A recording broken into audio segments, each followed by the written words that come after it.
Advanced, episode 46 of the Hooks In MMA podcast. We got a big pay-per-view this weekend, UFC 262, and we've got two great guests joining the show this week.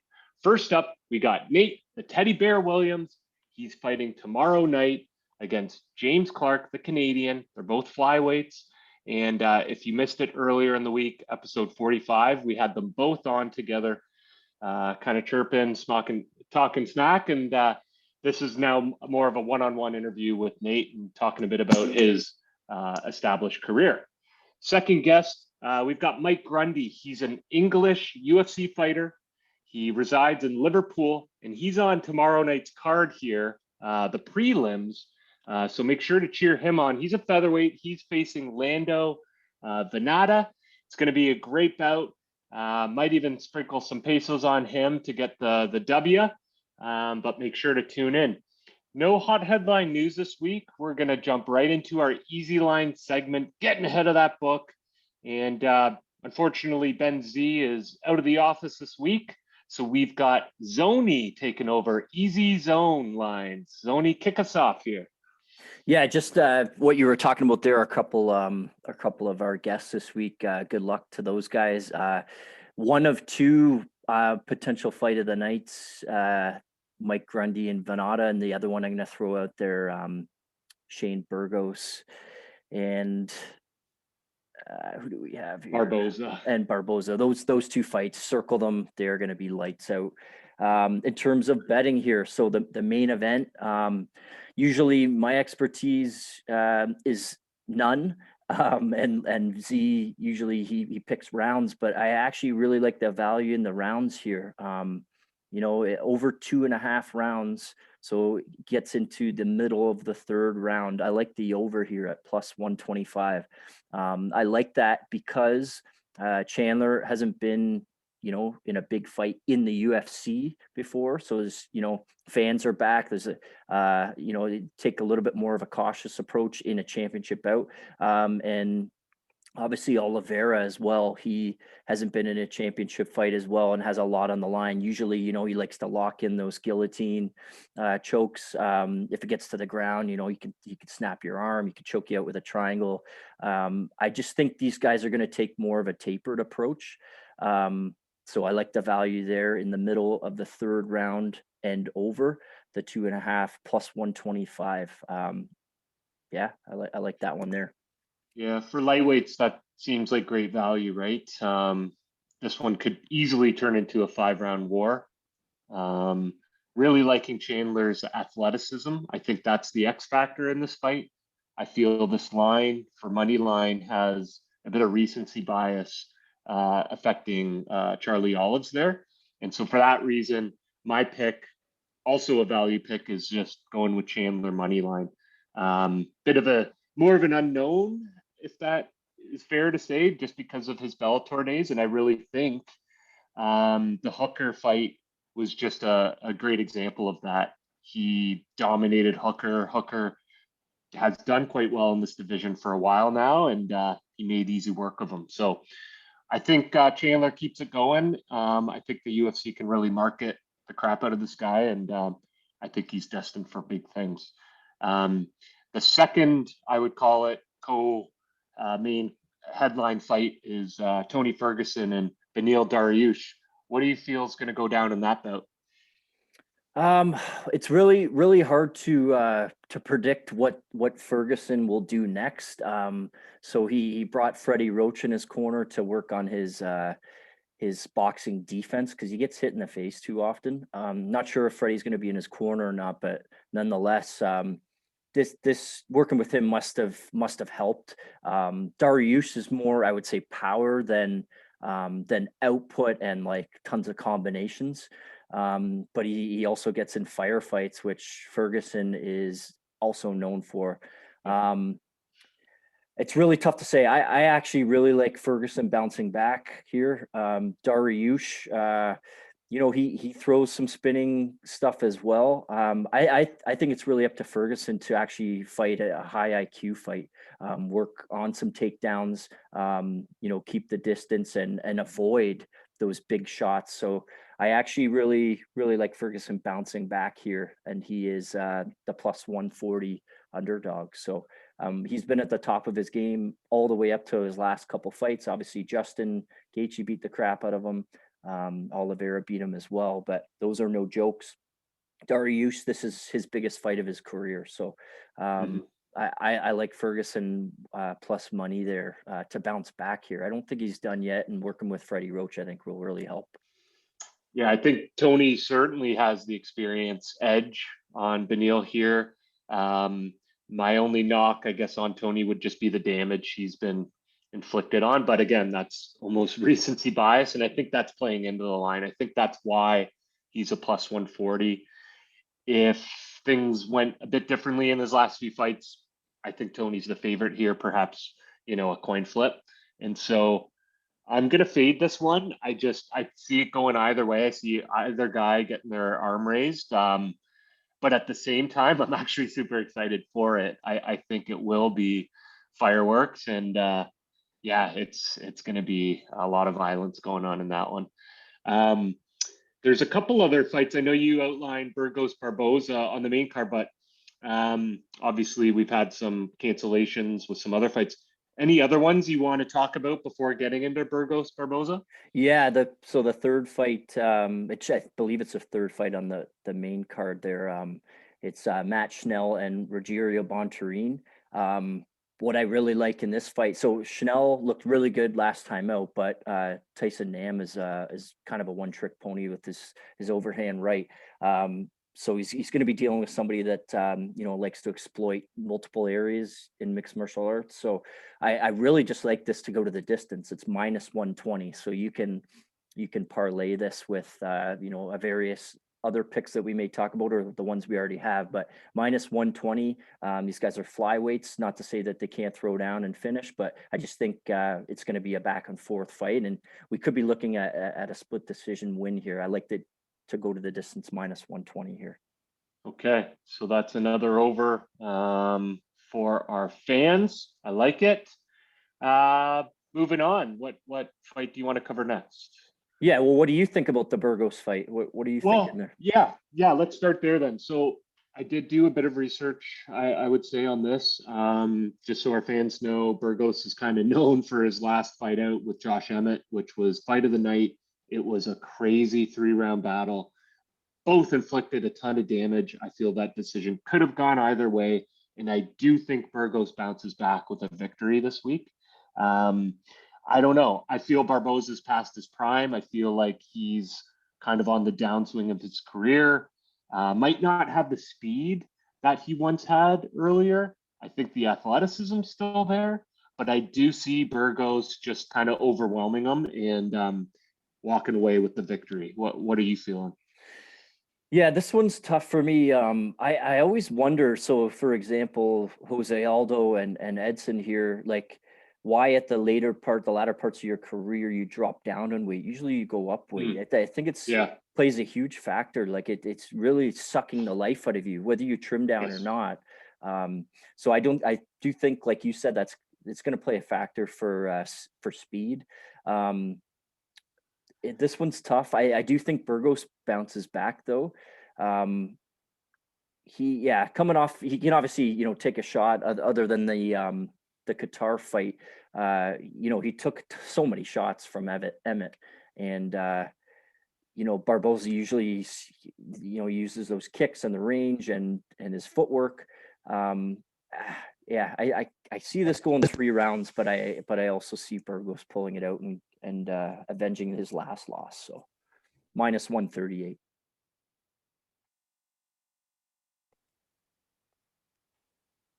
Okay, I just had a Bluetooth issue, but I think I'm back. Let's move to the prelims. So maybe first up, we got Jacare and Andre Muniz. I was looking into that fight a little bit. I think this one will be a great undercard bout. I'm kind of liking Andre here as a slight dog, plus 100. Kind of similar reasoning to the Burgos fight, where I do think Jacare is on the downswing. I think this might be his last kick at the can. but I think he does potentially get finished. So I am kind of liking that plus 260 for Andre. And we were kind of joking about it earlier. Maybe Jacare moves on to Bellator or PFL after this fight, similar to some of these other UFC, ex-UFC big names. What are you thinking there? Yeah, I know I'm with you on that one. I don't have anything to add. If he loses here, he's one of those guys that's, on the higher pay scale, but is aging, like you said. So it's do or die for him, in my opinion. Agreed. Well, let's touch on Mike Grundy's fight because I know that one should be a good one here on the prelims. It is fairly close odds, right? Like Grundy's only a minus 125, very close to a pick 'em. I'm looking at the distance here. Yeah, there's not much value to pick the over. What do you feel? What do you feel on this one? I hope he doesn't listen to this, but one of my value plays is Venata by finish. It's plus 350. Hmm. He's had a few fights rebooked, Grundy. Does that play a factor? I'm not really sure. He's still, staying sharp in the gym, but that gives you a tendency to want to come out and unleash yourself. It could go against you, though. It could leave you open. And Venata always gets in these firefights just for value only. Plus 350 for the finish by Venata. The guy's crazy. He's had tons of highlight reel finishes. So that's where I'm going to go. Hey, you know what? If you can get one of those to hit every 3 times, you're walking away with profit. So love the value. I think that's worth the risk and definitely a high probability of happening. We were talking a bit about this earlier in the week. Kevin Aguilar, Tucker Lutz. Really liking this one. For those who don't know, Lutz was on Dana White Contender Series twice last summer, victorious in both. Really liking him at that minus 125. I will even go as far as saying I'm going to go decision, winning on the scorecards plus 175. I think that's great value, and I think Lutz walks away with his arm raised. What are you feeling on this one? Couldn't agree more, man. I'm with you on that one. Beautiful. Well, let's lock that in. Any other picks on the undercard before we break and get into the interviews here? Yeah, just last one, Hookson alum, Gina Mazzani, coming off her win against Ostovich. She is a minus 220 favorite. I like her on the money line, but obviously to add that in on a parlay. So I think she bounces back. If you've seen her Instagram, she is absolutely ripped and in the best shape of her life. She was late getting into this sport, and she has probably, if not one of the best coach in James Krause in the UFC. He does wonders for game planning. I think she's going to grind this one out. I'm not sure if she's going to finish it, but minus 220, add that on a parlay. I think she's a lock. Yep, me too. That's a great little parlay filler to get those multipliers up. So yeah, good luck this weekend, Gina. Good luck to our other guests, Teddy Bear Williams and Mike Grundy. Otherwise, we'll catch you next week. Enjoy the fights. Take care. Okay, so this week on Hooks in MMA, we're joined by Nate Teddy Bear Williams. He's a 31-20 flyweight, former LFA and Bellator fighter on a 2-fight win streak, fighting out of Des Moines, Iowa. Welcome to the show, Nate. Hey, how you doing? Thank you for having me. Yeah, doing great. Looking forward to learning a bit more about your career and how you got into mixed martial arts. So we'll kind of kick things off. So sounds like you grew up in Iowa. What got you into MMA as a child, and did you have any influence? Actually, no, I wasn't even a big into fighting. I was more of a lover than anything. I got into fighting 2000. I think it was going into my freshman year in college. Okay. I was wrestling with a buddy I wrestled with him in high school and in college. He was actually fighting at the time, and he was like, "Hey man, come down and corner me." I'm like, "Dude, I don't know anything about fighting. I just wrestle." He was like, "Well, just come down and just coach me in wrestling." Mm-hmm. Yeah, come down and coach me in wrestling. I'm like, "All right, whatever, I'll do that." And so I go down and corner him and go down there, and he doesn't have any of his stuff. And I'm like, okay, well, that's weird. And out of nowhere, my name gets called while we're in the fighters meeting. because it's like it was Wednesday night fights, and you just sign your name up to fight like bar fights or whatever back in the day. Mm-hmm. And so my name gets called. I'm like, I didn't sign my name up to fight. Like, why is my name getting called? Right. It's like, oh yeah, you signed up to fight at between 125 and 145 pounds. I'm like, yeah, no, I don't fight. I just wrestle. And so my dude was like, yeah, dude, I signed you up. I was like, why would you do that? He was like, I think you'd be good at it. I mean, because you're a really good wrestler, quick, and I think you'd be good at it. I was like, dude, I want to do this. I'm not a fighter. And he was like, come on, man.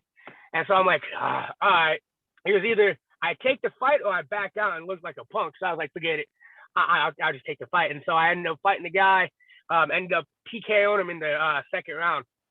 Amazing. And was that, I'm looking at your record, was that Julian Nava for Extreme Challenge? No? No. So that's prior? Yeah. So before Iowa got sanctioned, there was these fights that happened every Wednesday night. Gotcha. And it was bar fights. And so for 2 years, every Wednesday, I would go fight. Sometimes I'd fight twice in one night. That's how I got so many amateur fights. I was 49-6 as an amateur. Wow. Before I turned pro. Holy cow. That's a lot. Yeah. My first professional fight was Johnny LaPre. Okay. And that's 2009, I'm seeing Midwest Cage Championship? Yes. Gotcha. MCC, yep. Okay. And you had a pretty successful start to your career, right? You went undefeated for quite a while there. Yeah. So, yeah. Yeah, it took some unnecessary fights that I should have taken early on in my career. I mean, if you look throughout my whole record, I mean, I fought some of the top guys. I think one of the top guys I can just think of off the top of my head is Zach Mavosky. And he was a Bellator champion at 135 for a little while. And I fought him before he won the Bellator title. Gotcha. I fought Sam Thau. At one time, he was ranked number 1 in the nation before Demetrius Johnson came around. So I mean, I fought some of the top guys. Luis Gardinot, Ultimate Fighter. Brandon Royval, UFC. Yes. I have fought some of the top guys, not from now and then back in early in my career. So I'm not scared of a challenge. Absolutely. And that whole flyweight division, right, has really taken off ever since Mighty Mouse kind of broke onto the scene. And so, yeah, it's great seeing a lot of these smaller fighters start to get the recognition that they deserve, right? Other than back in the day, it was all just heavyweights and, heavyweights, 45, 55ers. Now 25 or 35ers are starting to get noticed a little bit. So it's pretty cool. Yeah, the high energy and the volume, right, of their output, I think is really exciting for fans like me to tune into. So some people want to see, the flyweights don't have knockouts, the 35ers don't have knockout power. Yeah, that might be true, but we put on shows. We don't get tired in the first minute and a half of the first round. Yes. No, we can go 3, 5. Well, I could go 5-minute rounds nonstop and be straight. So I'm a cardio king. Yep. No, you've got the 5-round war on your resume. Yeah, a lot of my fights are 5 rounds. Good battles. Why don't you tell me a bit about wrestling? Because I know in the Midwest, it's a huge sport, if not the biggest, right? Probably football, wrestling, maybe basketball. But so. Nah, I like wrestling. Wrestling, especially here in Iowa, wrestling's number 1. Wrestling is like if you wrestle, then you're a wrestler. If you wrestled and if you wrestle and you fought, then you should be you should pick up fighting pretty decent. Right. It's a good transition, right? To kind of well-round your skill set, the standing and the striking, but you've got that foundation of a wrestler. And so tell me a bit about your gym that you've got. So your profile lists the Warrior Academy. Tell me a bit about that gym and some of the folks and coaches that are in your corner. So I recently opened up a gym called Real Warrior Academy. Okay. We've been open since, I think, August. Mhm. Before that, I had a gym called The Warrior Academy. This was before COVID hit, and we had troubles with the building owner, and the stuff like that. The city came in and shut it down because the owner wasn't maintaining the building properly. So we had to go shut that down, and then COVID hit, and so that kind of put us out for a while. And then around, I want to say June, July, a lot of my guys were like, man, we want to train. We don't care about this whole COVID thing. We just want to train. We don't want to go anywhere else because we want to train with you and the guys that you have. So I talked to another gym and I rented out time slots a couple days a week just to build the money up and just to see how many people I was able to get. Okay. And so I was able to go from August until December, renting out this place just to build up money. And I was finally able to find a spot that was just enough, cheap enough for me to open up. And I opened up my spot. And ever since then, we've been going pretty well. This is my own personal spot. I've always wanted to open up a gym. And I mean, this has been a dream of mine to open up my gym. I mean, to open up a martial arts gym. I'm the head MMA and jiu-jitsu coach. Okay. Mason Roberts is my striking coach. He teaches a lot of Bang Muay Thai. Okay. We're not affiliated. We're not by any means. We're not Bang affiliated at all. But he just loves the Bang Muay Thai system. He goes up there and trains with them and stuff. So he teaches a lot of their stuff. And so a lot of our wrestlers pick up on it. A lot of my gym has wrestlers with good striking and nasty jiu-jitsu. So I pick up wrestlers easy. Yeah. That's some of my best. I do some of my best work with wrestlers. That's the core of your talent pool, let's call it. Oh yeah, definitely, yeah. And you can relate to that because that's the path you took as well, right? So I'm sure a lot of similarities with you as a younger fighter too. Cool. That's really neat. Tell me a bit about your nickname, because when I first saw it, I'm like, oh, it sounds like a, like you said, like a loving, nice name, but there's got to be a backstory, maybe a funny story you can share. I mean, I don't know if it's funny. I mean, I guess my buddies thought it was funny back in the day. But when I was in high school, I was always talking with the ladies and girls and stuff like that off the wrestling mat. On the wrestling mat was a whole different story. Like I was holding flip the switch. Yeah. So, but when I was off the wrestling mat, I was just always talking to the ladies and stuff. And one of my buddies, he's like, dude, you're a freaking teddy bear. And I'm like, whatever, man. And so I went, I think 3 or 4 fights without a nickname. And one of my buddies I was there that gave me the nickname in high school, he was like, dude, put your nickname down as a teddy bear. I was like, everybody would love that. I was like, dude, that's no, I'm not, no offense. I was like, that's kind of gay. I'm not doing that. And he was like, dude, just do it. And so I put it down, and everybody just loved it. I was like, all right. I mean, if people didn't like it, okay, I'll stick with it. And then ever since then, for the last 13 years, I've been Nate Teddy Bear Williams. There you go. And I think it's a memorable name. Like you hear it once and you remember it. Some of these other nicknames you wouldn't even associate with the fighter. So I think it works for you, and hey, helps kind of build your own personal brand in a sense, right? You're unique now. Yeah. Oh yeah. That's really cool. Maybe changing gears, if you could think throughout your career, what's one of the toughest fights that you've ever had, both maybe the opponent or maybe just the setting that it was in or the way you were feeling? What comes to mind? Man, over 100 fights. Let me think. I'd have to say, Manny. I fought him in Bellator. I think that was it wasn't the toughest fight. I think it was it was a fun fight. Manny Vasquez, I'm seeing back in 2017. 3-round fought him decision. Yeah. Yep, I fought him. Actually, I fought him at 130. We did a catch weight. Oh, And he, I weighed. I think I weighed in like 127, 128. He weighed in at 130 on the dot. oh, wow. So I mean, even the next day he came in. We had to do like a scientific weigh-in for Bellator. I Okay. came in weighing 131. He is at 150. Wow. So he still outweighed me by a lot, and it was still one of. He's it was 5'10", it says. So that's a tall flyweight. Oh Yeah. my goodness. And the cool thing about it is, Yeah.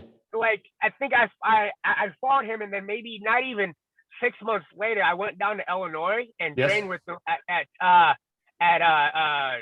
10th Planet down there in Chicago. And he was a really cool guy. Really nice kid. That's really neat. I see after your fight with him, he went to Dana White Contender Series. So obviously he impressed, the brass there at UFC, and hopefully you can get a similar opportunity, right? Yeah, I hope.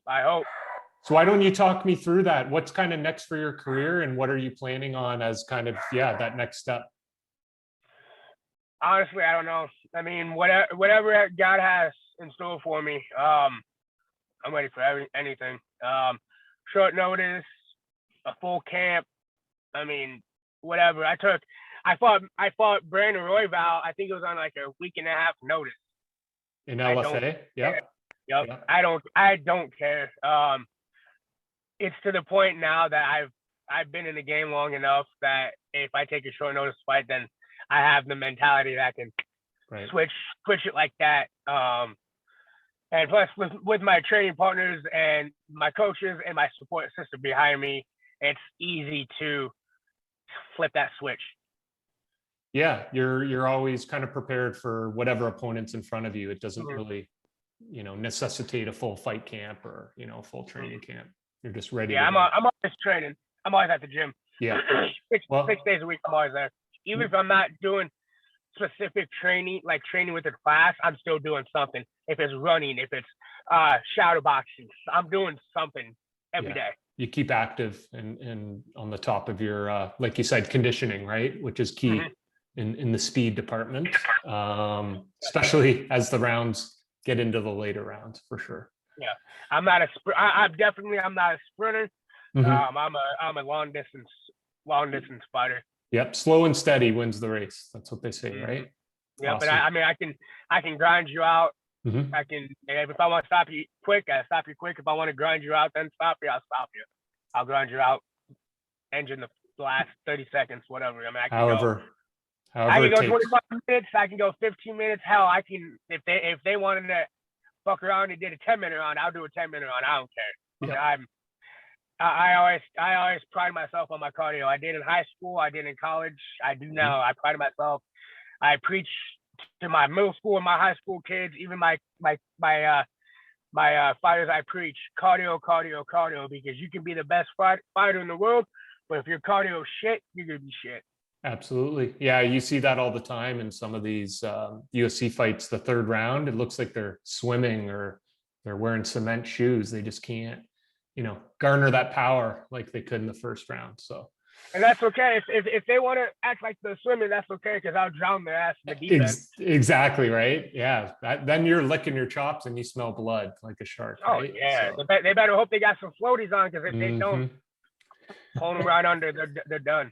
You got it. So our next section here, we call in between rounds, and think of this, Nate, as like rapid fire. I'm just going to reel off a bunch of questions, kind of emulate how you would talk with your coach in between rounds. Okay. Are you ready? Yes, sir. What's your favorite place you've ever fighted or you've ever fought in around the world, or it could just be in the US? Where's the most memorable? Colorado, LFA. LFA. Okay. And then the secondary question, what were the loudest fans you've ever had in a match? Is that the same one, or was it a different event? I have to say Bellator. Bellator? Yeah, they had a packed arena for you. Yeah. Oh yeah, it was huge. What would be, if you had to pick one restaurant and you could only eat there the rest of your life, what would that restaurant be? Oh, Gates Barbecue. Okay. Kansas City, baby. I was gonna say the Midwest is known for its ribs. You go down south in Texas and that they got the beef and pulled pork, but yeah, you guys have some solid ribs. Mine, if I had to tell you, would be El Bait Shop in Des Moines because of all the Oh, beers yeah. they got there. Yeah. Yeah, I'm a big beer lover, and I remember first time going in there, seeing all the taps. I'm like, this place is awesome. I like Iowa. um, what would be your favorite sport outside of MMA? And I know you'll probably say wrestling, but maybe outside of wrestling, fighting, what would be your favorite? Probably football. Football? Okay. Do you have what's your NFL team or college you would cheer for? Denver Broncos. Broncos? You know, I love Colorado. I mean, I love Yeah. Denver for. I mean, I can't even know how long. Yeah. But if I would have to choose, honestly I'd move to Denver if I could. Or Yeah. at least Colorado. Okay. And then for college, are you Hawkeyes? Do you like? Yeah. You kind of have to, Yep. right? Yep, Hawkeyes. Yep. Unless you live in Ames, then I guess you got to go Cyclones. But I don't care. No, I'm a Hawkeyes all day. Hawkeyes. Nah, Yeah, nah, the black and yellow. Yeah, I don't care about those Cyclones. Nah, Yeah. that's a secondary team. Yeah. The Big Ten's where it's at for sure. That's like the washed up team of Iowa. Yeah, yeah, the backup team. Yeah. Back to MMA. Who would be the GOAT in your opinion? Are we talking Habib? Are we talking Bones Jones, GSP, or other? Man, you know, honestly, and he doesn't get talked about anymore. Okay. Mighty Mouse. Demetrius. Okay, we did bring him up earlier. So He lost the title, but where was his rematch? right. He never got a rematch, which is bullshit. Like, he was a defending champion. They usually get rematches, but as soon as he lost, boom, over to ONE FC. It's like, come on, he was the longest reigning, the first ever flyweight champ, and nothing. Yeah. Like, he's finished a lot of his people.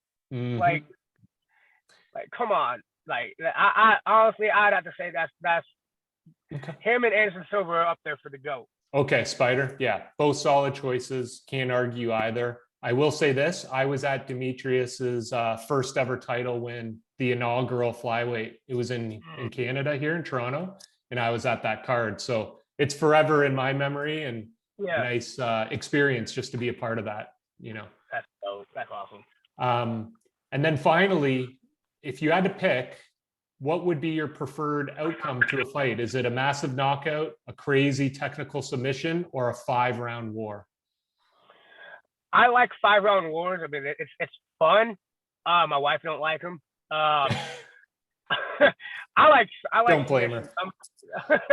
I'm a jiu-jitsu guy, a wrestler. Yeah. I like submission. So if I can submit you, because that means a knockout. I mean, anything can happen. You can flip a punch and then just graze somebody, but you tap somebody out. I made you tap Yes. out. Like, Yes. I made you tap out. So that's one of my favorite things. I made you either tap out or go to sleep. Like, there's no, oh, I caught you. No, you tapped out or you went to sleep there, buddy. Or the refs dangling their arm to see if they're still conscious. Oh yeah, right? So, oh yeah, dude. This sounds kind of messed up, but I like the feel when they go to sleep. yeah. It's kind of, I don't even know. It gets me going. It's like, yep, night. You know that feel. No, absolutely. No, that's good. That wraps up that segment. So to kind of wrap up our interview, we typically ask, do you have any shout outs? Do you have any call outs, maybe sponsors that you'd like to, give some kudos to, or even a fighter that you want to call out on your next fight? The mic's open. I mean, I'm not really big into the call out kind of thing. I'm an old school. I mean, whatever happens. I don't care. I mean, Gotcha. like I said, I'm ready for anything. Any brands, sponsors you want to give a call out? Man, I got a bunch of sponsors. Papa's Trap Kitchen, HKA USA, Grindhouse, Cryo Life, CF Warrior. Man, I have a lot of them, and you caught me right on the spot. I have a lot of them, so I know I forgot a bunch of them. Please don't hate me. I don't have any of my stuff with me off the top of my head. I think I have like 10 sponsors altogether. But just know, if you sponsor me, I do love it. I love you. I love the support, and don't hate me for not remembering me. But that I care, and if it wasn't for my sponsors, all my training partners, all my supporters, I wouldn't be where I'm at today. Especially if it wasn't for God, I wouldn't be where I'm at today. Absolutely. I have to give a lot of shout out to my wife. She puts up a lot of crap because I'm not only MMA coach, I'm a wrestling coach, middle school and high school. I do training camps myself. I do personals on top of being a father. So she puts up a lot of my shit. And if it wasn't for her, I probably wouldn't be able to do half the things I can do right now. No, that's half the battle, is having that support structure at home and having the loved ones in your corner, so to speak, right? Yeah. So and the cool thing is she's courted me my last 2 fights. Cool. And it keeps me calm. I've never, my last 2 fights, I haven't been so calm. It's just having her in my corner and in the back is just it's smooth sailing. It's calming. Well, and it makes more sense why you say the 5-round war probably isn't her choice, because that gets her anxious and things. It's one thing watching you on TV, but another thing to be there ringside. So and no. she's been there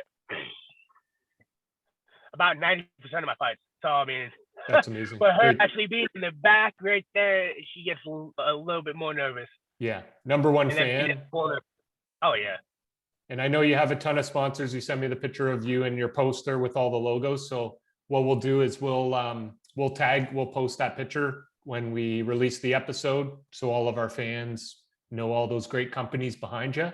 And feel free, you can tag them on your social media and stuff too, and people can check them out, right, if they're interested. So definitely.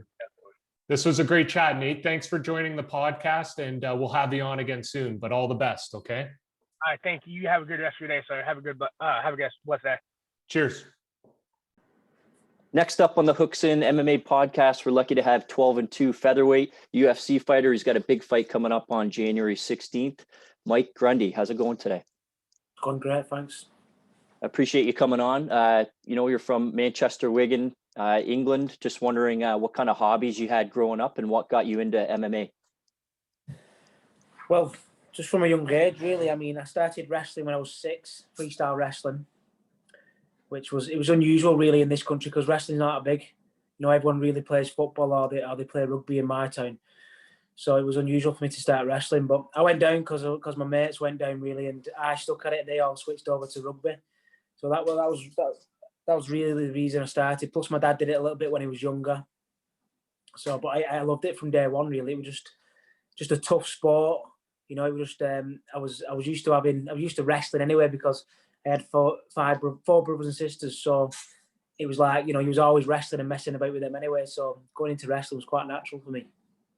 That's awesome. Yeah, I just retired from rugby a couple of years ago, and one of the best places I've been to is England. So I know what you mean when you talk about rugby. Oh yeah, they love it. We've actually got our town. Our town has got the grand final tonight, Wigan versus St Helens. So that's a big game, and I support Wigan a lot. Like I've supported them since I was a young kid. That's awesome. So growing up there, you talked about wrestling. I saw that you participated in the Commonwealth Games. Just what was your experience with that? Yeah, I've done two Commonwealth Games. I went to 2010 in India, and I went to 2014 in Glasgow. Yeah, it was. I mean, obviously, that's probably one of my biggest achievements within freestyle wrestling. Something I always wanted to do, to get a medal for England in the Commonwealth Games. I went to 2010 Commonwealth Games, and I didn't get a medal. I got 5th. I done okay, but I wasn't happy with my performances. I wasn't happy with myself really after that. And then I kind of fell out with wrestling a little bit, and I stopped wrestling and went to mixed martial arts and started my amateur career in 2011. And after that, I'd done 3 years of amateur fighting, mixed martial arts, and then I felt I had unfinished business with wrestling. I felt that I knew I could get a medal from the Commonwealth Games, or I could do well. So when it come back round in 2014 in Glasgow, which obviously is not far from me, it's only a few hours up the road, I come back and I won the nationals, and I won all the qualification tournaments for England to compete for our country. So I went and I got my medal I wanted, really. Not the one I wanted, should I say, because I wanted a gold, but I got a medal and it was nice. Yeah, I like the fact that you said you had unfinished business and then you went back and you achieved that. So good on you for that. Yeah. So what gym are you currently training out of, and who's going to be in your corner for this fight? I train at a team called One in Liverpool. That's where I've always been from day one through ever starting mixed martial arts. Colin Aaron's my coach. He's always going to be in my corner, and Terry Ettim will be in my corner as well. Terry Ettim's an ex-UFC fighter. He's one of the reasons I actually started mixed martial arts, because I was just a wrestler, and he was on his second fight in the UFC, Terry Ettim. And they asked me to come and train with him because I was a wrestler. He was going up against another wrestler in the UFC, his second ever fight. So it was a long time back. So I went down to Team Carbine in Liverpool to wrestle with him, to help him with his wrestling and stuff. So he's a reason why I think I started, and then I got the bug for fighting then, and I wanted to fight. So yeah, he's a reason. He's someone I look up to within the sport.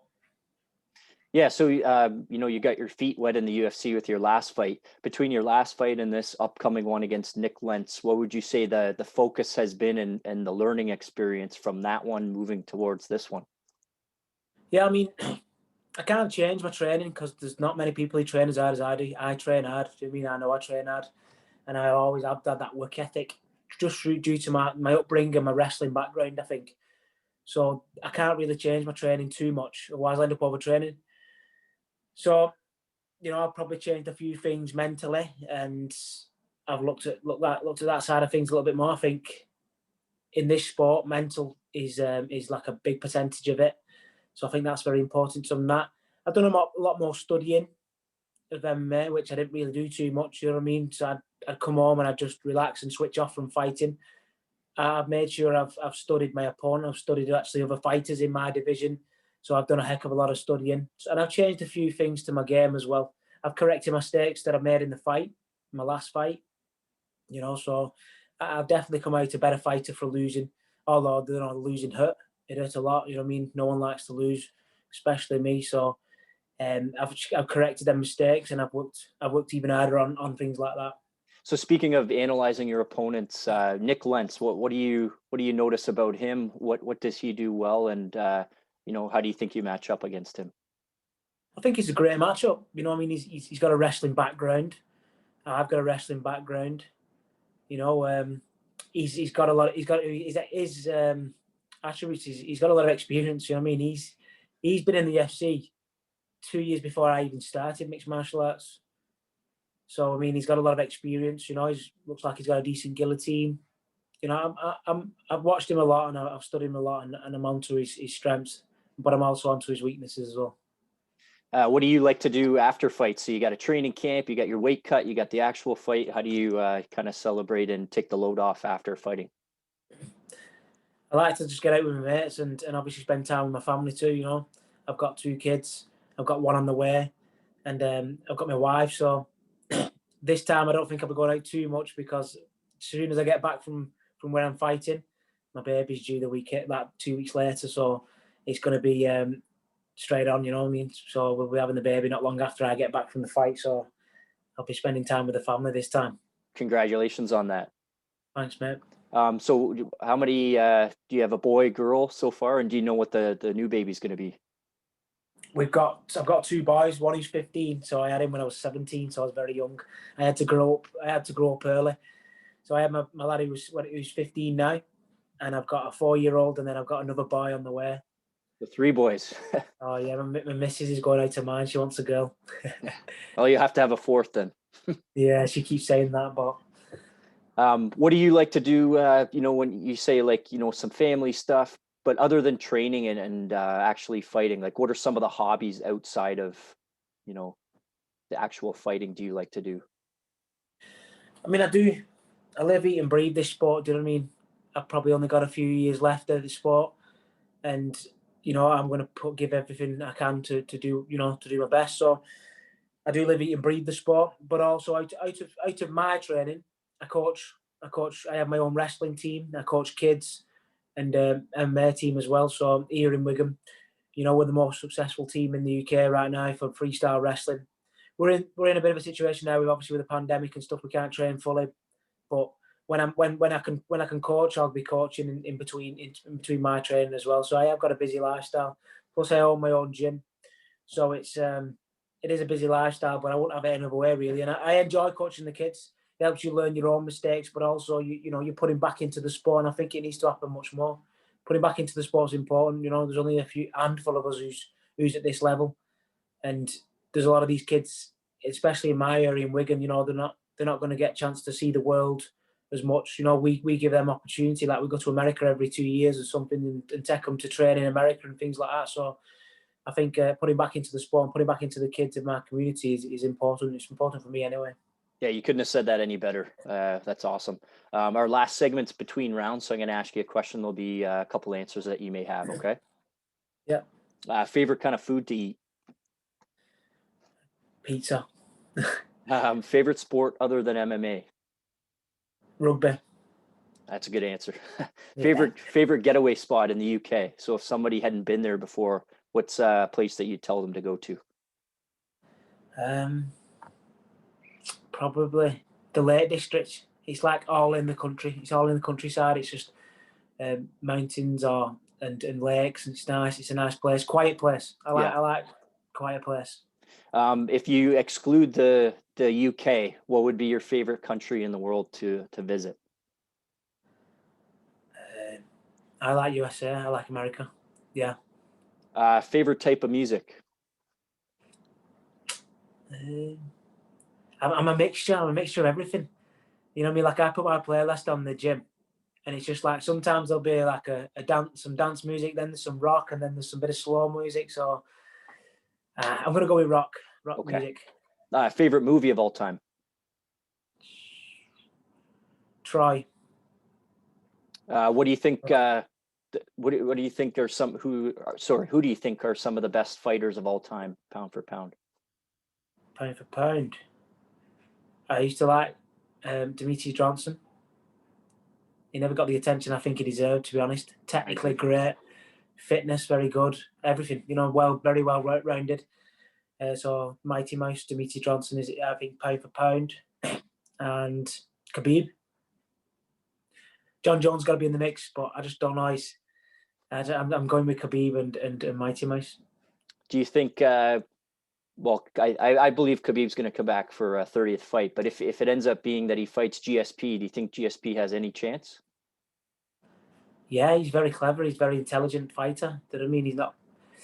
He might even try and take him down. I would like to see somebody try and take Khabib down, put him on his back. Let's see how he reacts. You know what I mean? No one's really done that yet, from what I can gather anyway. Yeah. It's always Khabib putting the pressure on and Khabib taking people down and just beating them up. So I would like to see GSP do that, and I think he could. It'd be a great fight. I agree. And being up in Canada here, we'd love to see that. Yeah. Do you have anybody that you'd like to fight in the featherweight division? Like, obviously you don't want to look past this next fight. I just mean later down the line. Is there somebody that, not calling him out, just somebody that you'd like to fight? When I've been asked this question in the past, now he's retired now, I think, but the person I always would have liked to fight is Chad Mendes, just because of his style. He's like he mixes his takedowns up with his shots, and I just think we'd have a great scramble and a great fight really. So he would one, obviously if he was still about, he would be one who I'd always like to fight. But obviously he's retired. Whoever's in the division now, Volkanovski. Do you know what I mean? He's the one. He's the champion. He's the one who's got the target on his back. But I feel it's another great matchup. Yeah, that'd be good. Mix of wrestling styles too. Yeah. Is it going to be Mike Grundy or Nick Lentz on January 16th? And how does that fight play out? It's going to be Mike Grundy, obviously. Very confident. And it's going to be, it's going to be a grinding, tough match for Nick Lentz. I'm not going to give too much away, but I'm going to be looking for the finish always. And any sponsor shout outs or social media to finish up? I've got a few sponsors. Qualitech is my main sponsor. They're the ones I'm going to mention. They've looked after me since I was 17 during my wrestling career and during my mixed martial arts career. So they're the ones I'm going to mention. Qualitech Industrial Services, it's called. So they're a massive help to me. Look forward to January 16th against Nick Lentz. You're going to bring that W back to England. Really appreciate you coming on today and giving us the time. Mike Grundy, this is Hooks In MMA. Thanks, man. No problem. Thank you for having me on, mate. No problem.